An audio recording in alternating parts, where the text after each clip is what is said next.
New Zealand, the Southern Hemisphere's land of fire and ice. It's a landscape that is marvelled over by the nature enthusiasts across the globe. I would describe it as, you know when you're alone with your thoughts and you think of a place you'd go to discover a new version of yourself? It's that kind of a country. When that fresh air filled our lungs, we knew it. This is going to be an amazing trip.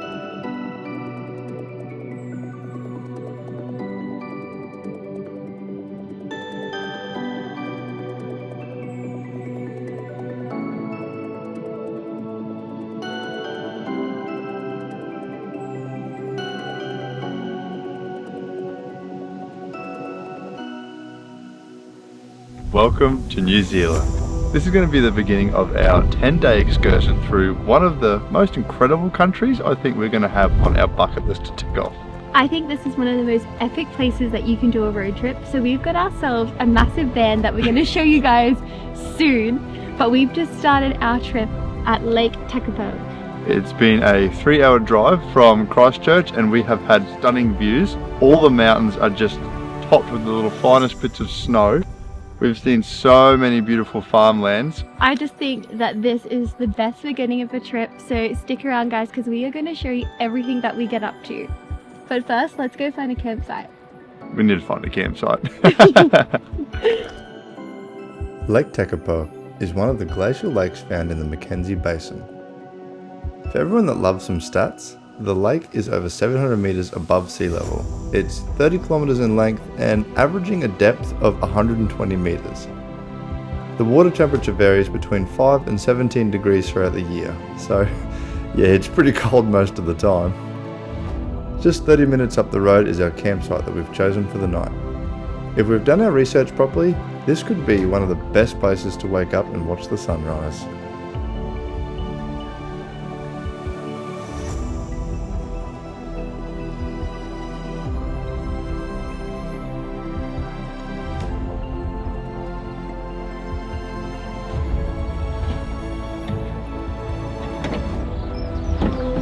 My gosh!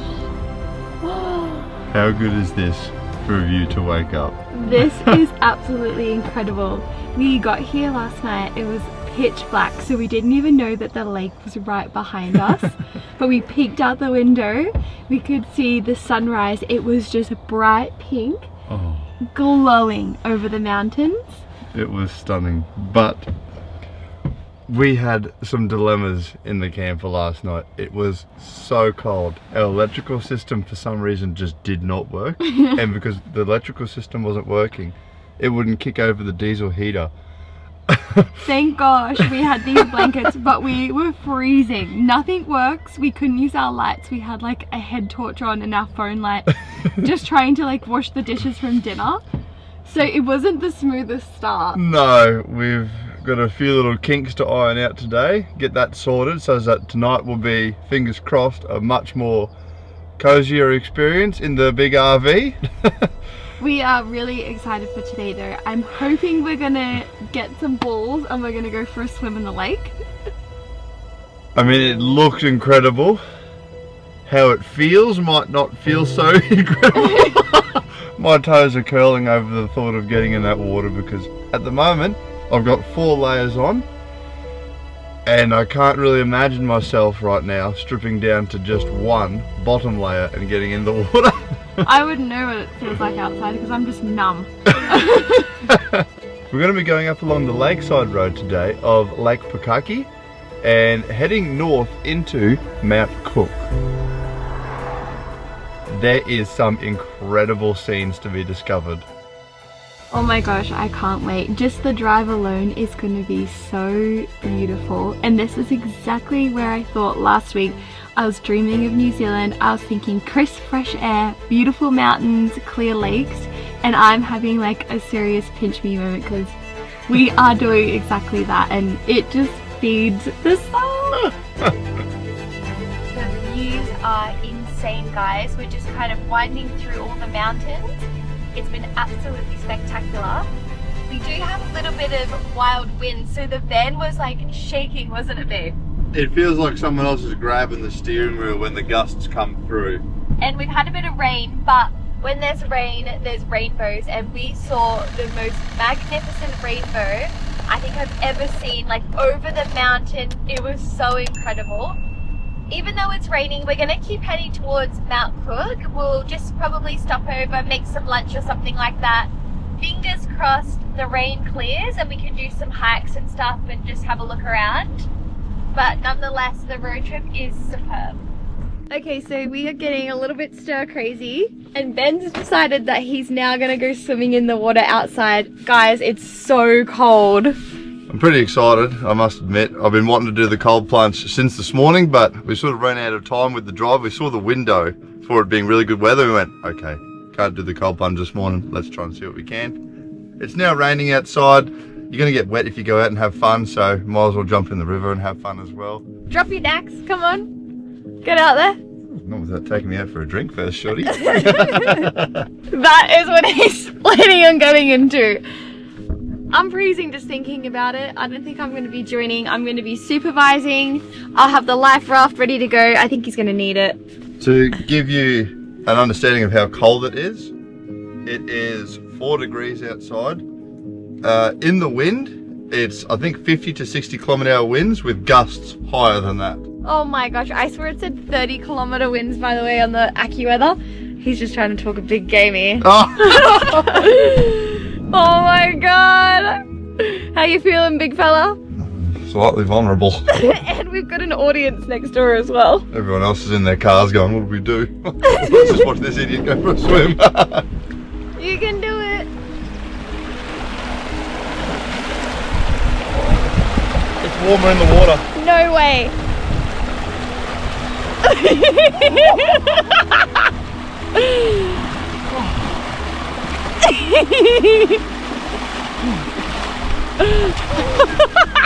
The shock.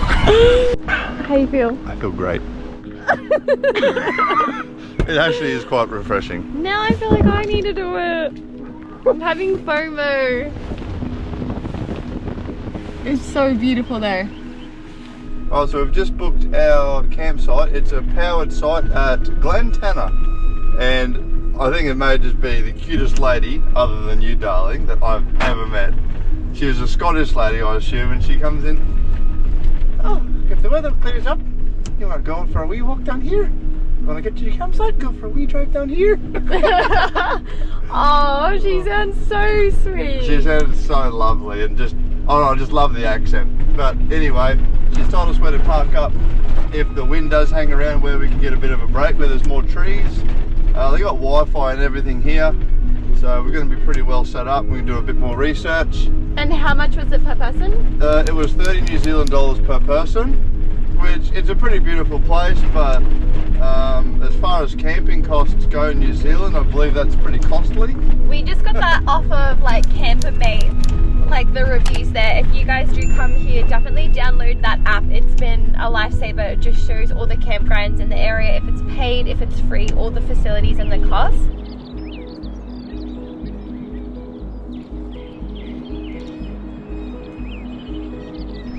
Okay, so there was a little break in the weather and we decided we're gonna just go for it.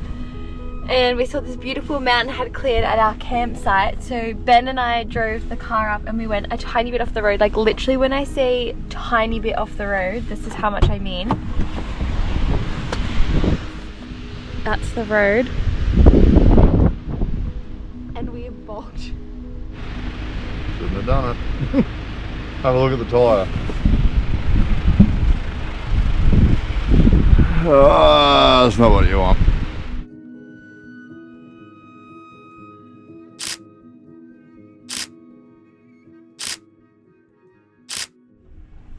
That was so bad. We just chewed up their track. Sorry, sweet Scottish lady.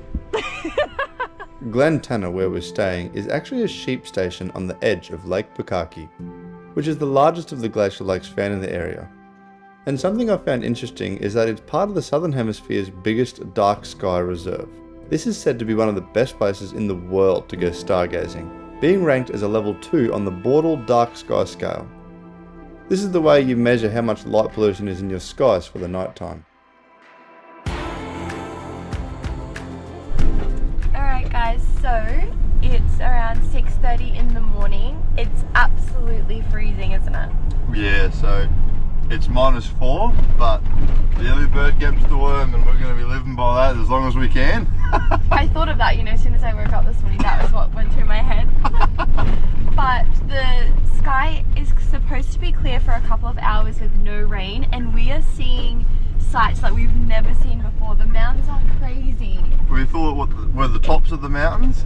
They have huge mountains behind them all, and from yesterday's storms, all of them have been topped up with all the snow, and you can see that it's just blanketed across the whole of them. It's absolutely epic.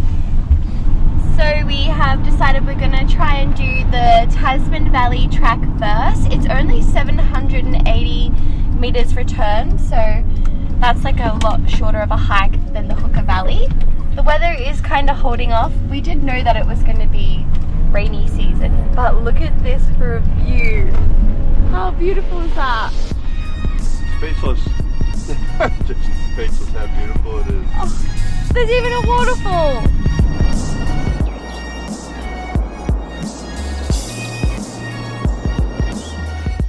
Alright, so we're starting our Tasman Glacier viewpoint walk now. It's a 15-minute return trip, so not far at all.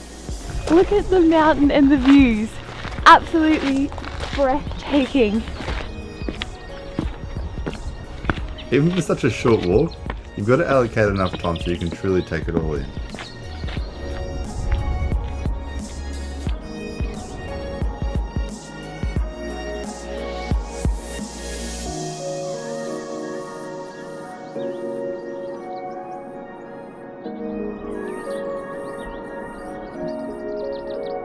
Lake Tasman is a glacial lake, and just 55 years ago, it was just a mere puddle of water. Fast forward to now, from 1970, it's a 7-kilometre long by 2-kilometre wide body of water, reaching over 200 metres deep. The lake was formed by the Tasman Glacier, New Zealand's longest. During the winter, it can accumulate over 50 metres of snow here. It's not enough to prevent the glacier from retreating as fast as it is now. Even with it retreating, it's mind-blowing to think that this wall of ice goes for another 23 kilometres.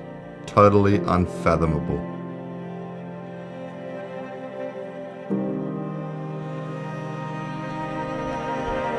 So, after the short little walk, we've made it to the top and we are blessed with these brilliant views. First time we've ever seen the glacier. I think so. This is so epic. Like the trail, all the different contrasts of the mountains, the grass, this aqua lake, it's just so impressive. It's pretty interesting. I was not expecting to see along the top sides of all the glacier is all this, like, I'm guessing it's the black dirt from like the volcanic soil, and then mixed in with the lines of all the blue from the actual glacial ice.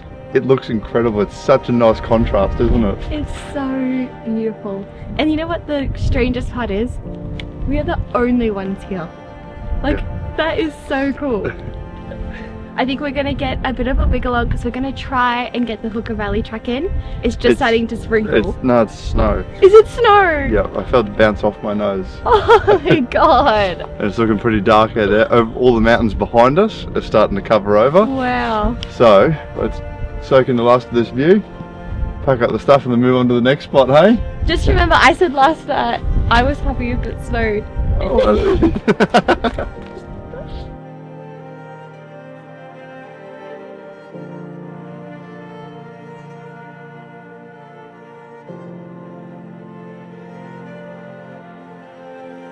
With the weather coming in unfavourably for a long hike, we've had to make the decision to skip the Hooker Valley track, which is a bit disappointing because it's said to be spectacular, but that's alright, because that just means we will most certainly be coming back to explore this beautiful region.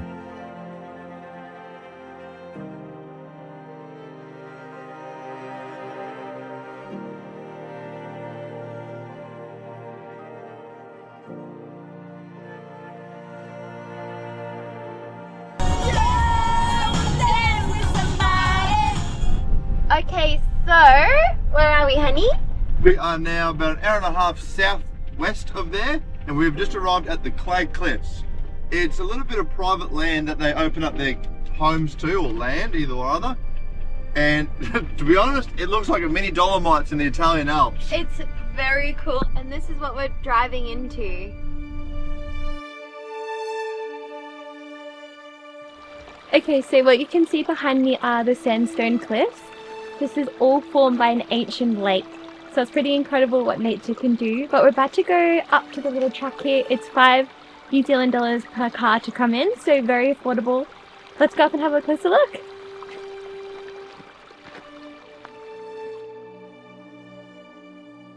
So we've had a little bit of a wander around here.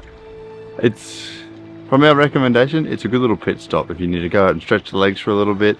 Like I said, it's only $5, so it's worth just coming in to have a look at it. It's pretty cool and unique.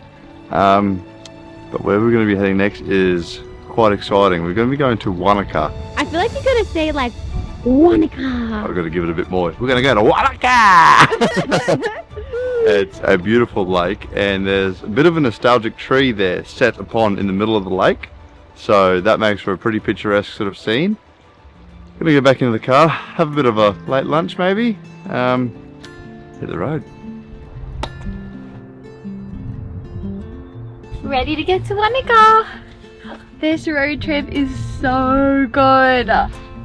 Let's go. I don't know what it meant to feel. Darling, what have we just found? So we're driving through Omarama, and I saw that there was these hot springs, but it said closed on Tuesdays. And I was like, oh, babe, we're going to miss out on it. We'll just drive straight through to Wanaka. But we're driving past, and I saw a little open sign in the door, and I thought, I'm going to call them. And I called them, and behold it, they're open. And now we're going through a hot spring. I'm so excited. And it looks absolutely beautiful overlooking the mountain. So we're going to get ready. We're going to go for a soak. We're going to show you guys because the view looks absolutely epic. And then we'll go to Wanaka. Let's go, babe. Alright, I need to get changed.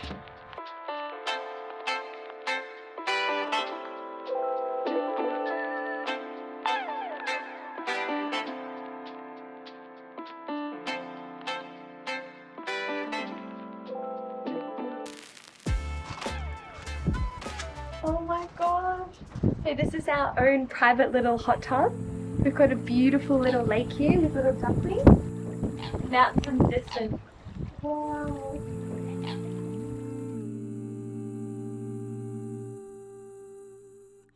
Here we are taking in the most stunning scenery surrounded by the sounds of nature, with the scent of the crackling log fire warming our spa.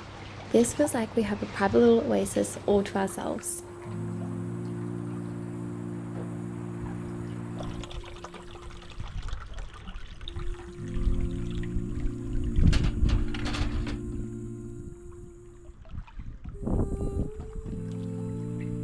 Cheers! Oh wow, this feels really special. It's very tranquil, isn't it? It's so tranquil, I just feel relaxed. New Zealand is just amazing. Okay, so once you've been soaking in the hot tub, it's only right if you do the other side of it and you do a cold plunge, which is this shower. I don't know where that water's coming from, but it is icy. So I'm gonna hop in it now. Just the puddle of my feet is cold.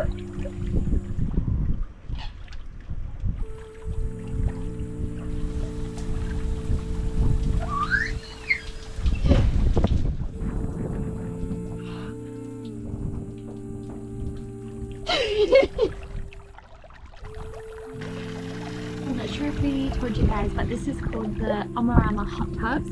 It cost us 120 New Zealand dollars and we get a whole hour and a half.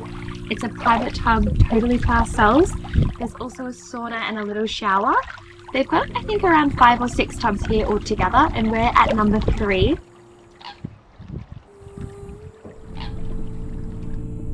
Feeling so refreshed after that soak. Honestly, the sign said, come soak it in, and I feel like I've left feeling very soaked in from the whole atmosphere. I feel really good. We are an hour out from Wanaka now. We might just make it for sunset. Worst case, last light, but I'll wait to get there. Little did we know, we were about to drive through one of the most scenic mountain passes that we had no idea about. With the size of our van, we weren't allowed to go the suggested route from Google Maps and instead take a detour through Lindy's Pass. The landscape is quite arid and parched, but these conditions made for an absolute banging spot for a sunset. We couldn't have ended the day on a better note. And this will conclude the first part of our trip through the South Island of New Zealand. In the next episode, you'll see us journeying further south towards Wanaka, Christchurch and the Fiordlands, followed by a few extra goodies you may not have seen before. So if you enjoyed this film, be sure to give us a like, smash that subscribe button and click on that bell icon so you're notified of when our next episodes go live. Thanks for watching and we'll see you in the next adventure of Benny and Meeka. Bye!